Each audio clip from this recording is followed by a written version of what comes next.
Bonjour. Dans cette cinquième séance du cours mécanique du solide, on va traiter en premier lieu le changement de référentiel, en deuxième lieu la cinématique des solides en contact, et enfin on va traiter le mouvement plan, le plan d'un solide. Pour le changement de référentiel, on va commencer par la dérivation composée. Pour cela, on va considérer un vecteur U et deux repères autonomes et idériques, R et R'. Dans ce cas, dans ce sens, on peut donc exprimer U dans le repère R et dans le repère R'. Dans le repère R, on peut écrire xi plus yg plus zk. Et dans le repère R', on peut écrire x' i' plus y', plus z', k'. On peut démontrer, comme il est détaillé dans le polycopie, la formule très importante, dite la formule de Varignon. Qu'est-ce qu'il dit cette formule de Varignon? Donc la dérivée du U par rapport au temps dans le repère R, c'est la dérivée du U par rapport au temps dans le repère x', plus la vitesse de rotation de R' par rapport à R vectoriel U, tout simplement. Donc c'est une formule qui est très importante et qui est très utilisée dans les exercices. En utilisant cette formule de Varignon, on va voir comment écrire la loi de composition des vitesses. Donc pour cela, on va considérer un solide en mouvement par rapport à R, et il est en mouvement aussi par rapport à un repère R'. Et M, c'est un point de saut solide. Donc par définition, on peut écrire la vitesse de M appartient à S par rapport à R, c'est d de M sur dt, donc exprimé dans R. La même chose dans R', donc V de M appartient à S par rapport à R', c'est d de O'M sur dt par rapport exprimé dans R'. Donc OM, en appliquant la relation de Charles, OM est égal à O' plus O'M. Et on dérive, V de M, d de OM sur dt exprimé dans R est égal à V de M, est égal d de O, la dérivée de O' par rapport au temps, plus la dérivée de O', la dérivée de O'M. Et on a déjà, si on applique la formule de Varignon, on peut l'appliquer par rapport au vecteur O'M, et on aura d de O'M sur dt est égal à d de O'M sur dt exprimé dans R' plus oméga de R' par rapport à R vectoriel O'M. Donc, ceci n'est autre que la vitesse par rapport à R', et ceci il va rester oméga vectoriel O'M. Et on a aussi, on peut faire la relation de Charles au vecteur O'M, et on aura d de O'M sur dt par rapport à R est égal à d de O'O par rapport au temps, plus d de O'M par rapport au temps. Donc c'est V de OM, d de OM sur dt par rapport à R n'est autre que la vitesse de M par rapport à R, et d de O'O n'est autre que moins V de O'M par rapport à R. Donc ici, on a d de O'M sur dt par rapport à R. Ici, on a d de O'M par rapport au temps exprimé dans R. Donc on va, ces deux termes, ce terme et ce terme sont égaux. Donc on va remplacer. Donc ici, il va nous donner V. Le premier terme, c'est Vm moins V de S, Vm moins Vo', R, celui-là, celui-ci. Et l'autre, c'est V de M plus oméga vectoriel O'M. Donc, on va faire passer le O'M, V de O'M vers la droite, et on aura V de M est égal à V de O'M plus V de M plus oméga de R' par rapport à R vectoriel O'M. Dans ce cas, on peut écrire, que V de M est égal à V de E plus V de M. Avec V de E, c'est V de O'M R plus oméga de R' vectoriel O'M. Cette vitesse VE, on l'appelle vitesse d'entraînement. Et V de M par rapport à R', c'est la vitesse de relative de M par rapport à R'. En utilisant cette loi de composition de vitesse, on peut démontrer la relation suivante. T de N0, le torseur cinématique du repère R0, exprimé dans le repère R0 par rapport au repère N, est égal à la somme des torseurs cinématiques du I par rapport à I plus 1, avec T de IG est égal. Donc, il y a une explication qui est très détaillée dans le polycopie. Donc, après la composition des vitesses, on peut passer à la composition des accélérations. Donc, la composition des accélérations, donc on a déjà vu, donc V de M est égal à V de O' M, exprimé donc dans R, plus V de M plus oméga de R, prime par rapport à R vectoriel O' M.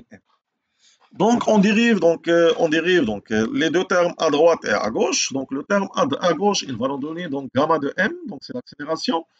Et le terme à droite, il va nous donner donc l'accélération de O' M, de O' par rapport à R.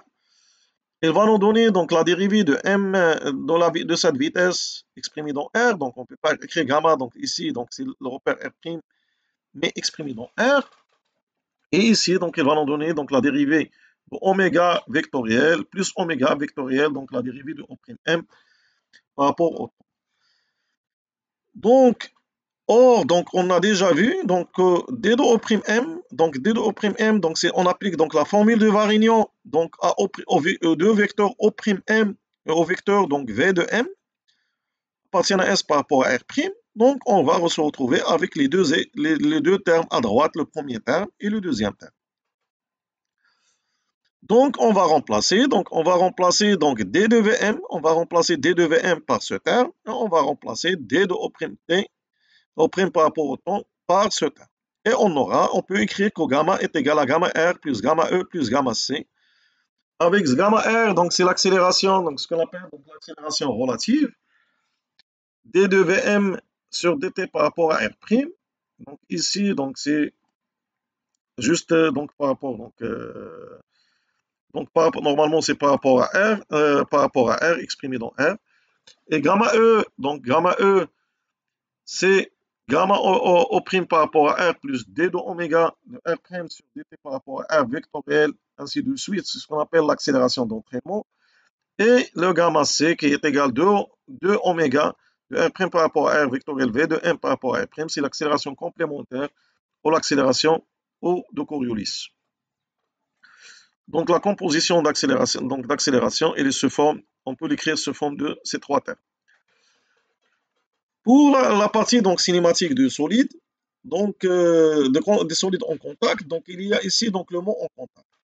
C'est-à-dire si on considère deux solides S1 et S2 sont au moment dans un repère 1, si deux solides sont dits en contact en un point I, si à tout instant T, un point I, si à tout instant T, il existe au moins un point I1 appartenant à S1 et un point I2 appartenant à S2 qui soient en contact.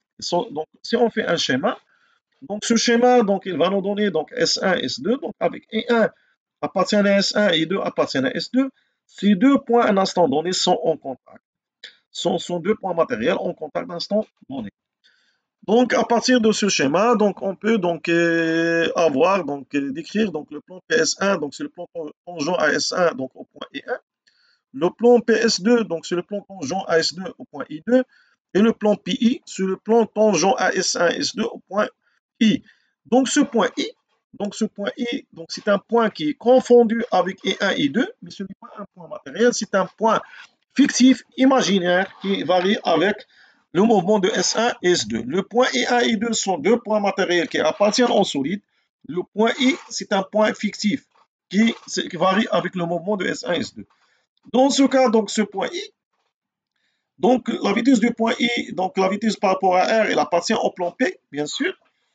Donc le plan P, il est tangent, donc tangent à S1 et S2 au point I.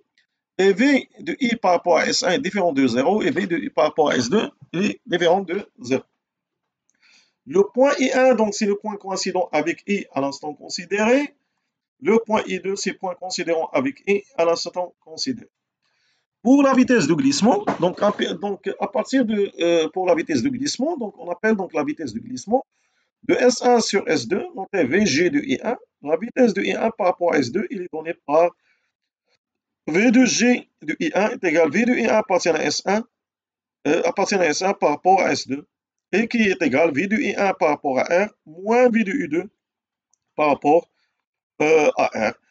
Donc, il faut noter qu'on a ici écrit donc V de G de I1, on n'a pas cité ici de repère, simplement car il y a une propriété qui dit que la vitesse de glissement ne dépend que du solide de contact et ne dépend pas du repère par rapport auquel on fait le mouvement. Donc, ici, on peut avoir d'autres repères. Donc, ceci il est démontré donc, à l'exercice 3 du TD 3. Bien sûr, si le solide S1 fait un glissement donc, par rapport à S2, donc automatiquement le solide S2 il fait un glissement par rapport à S1, mais tout simplement donc la vitesse de VE1 sera donc l'opposé de la vitesse de I2.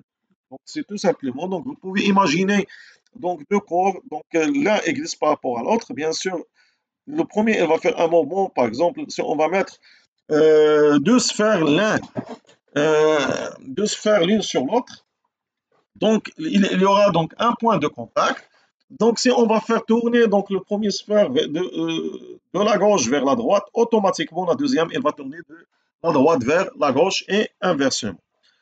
Il faut noter que la vitesse du glissement, elle appartient au plan P. Et c'est un plan qui est tangent aux deux solides S1 et S2, au point I1 et au point I.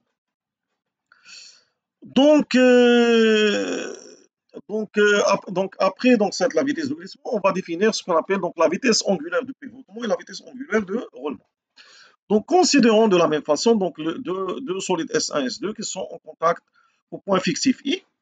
Donc, si donc supposons que le solide S1 fait une rotation par rapport à S2 avec vecteur donc oméga. Donc ce vecteur donc on peut le décomposer en tout simplement deux vecteurs. Un vecteur tangent oméga t qui appartient au plan P, c'est-à-dire le plan tangent S1 S2 au point I, et bien sûr et plus un vecteur normal au plan P qui est noté oméga n.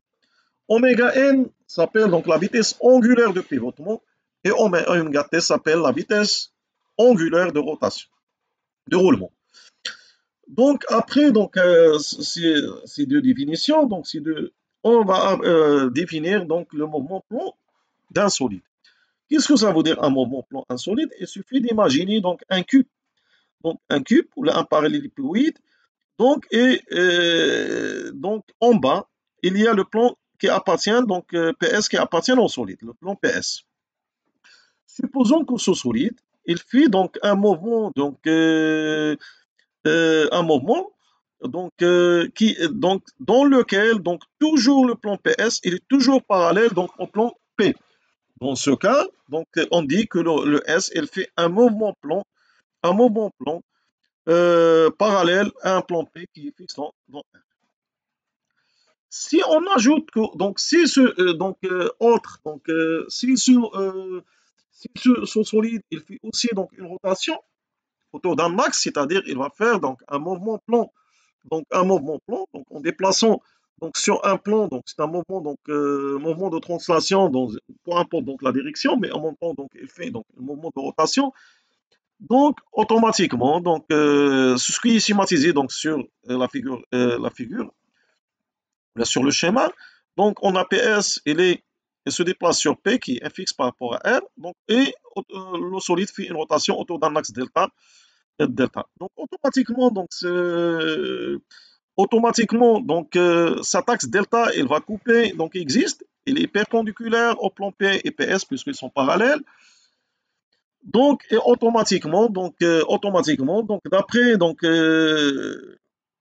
d'après la section donc 2.2.3.2 qu'on a vu déjà dans le polycopie du cours, donc déjà précédemment, donc on peut exprimer donc la vitesse de I appartient à delta par rapport à R par l'invariance scalaire sur le module carré donc de la vitesse de rotation fois oméga.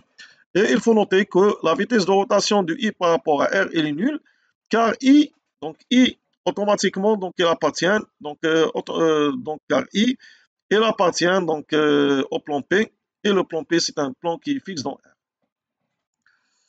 Donc si on veut exprimer les coordonnées de I par rapport à R, tout simplement on va appliquer donc la formule qu'on a déjà vue donc au niveau du cours donc dans la section 2.2.3.2 du polycopie qui nous donne que OSI est égal oméga de S par rapport à R, vectoriel V de OS appartient à PS par rapport à P